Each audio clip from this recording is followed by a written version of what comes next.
Aujourd'hui, je vais vous parler d'un SCP un peu particulier.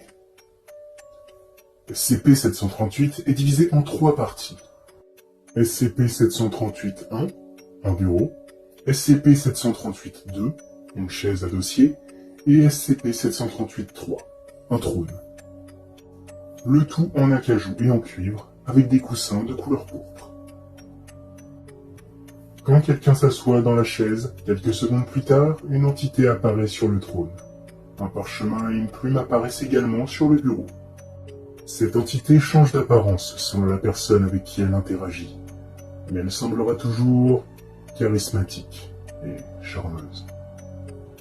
Une fois apparue, elle engage immédiatement la conversation, peu importe la langue parlée. Des propositions seront alors faites pour conclure un marché. Mais attention, elle demande toujours un prix équivalent à ce qui est souhaité. Exemple, un membre du personnel de classe D a demandé la liberté. Et il l'a obtenue, en échange de la mort de son meilleur ami. Il a été recapturé 5 heures plus tard, mais le prix, lui, avait déjà été payé. Pour éviter tout abus, les différentes parties de SCP-738 sont conservées dans 3 pièces séparées, reliées entre elles. Les 3 parties ne sont réunies que pour les tests. La Fondation a tenté à plusieurs reprises de le détruire.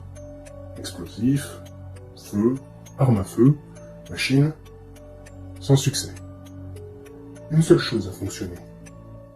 Un coup de hache, laissant une petite entaille, qui s'est régénérée avec le temps. Et l'assaillant est mort suite à son attaque. Certains pensent que ce bureau et l'entité qui l'habite ne sont nul autre que le diable en personne. Et vu toutes les informations que la Fondation a récoltées, je veux bien le croire. Et vous, seriez-vous prêt à vendre votre âme au diable ?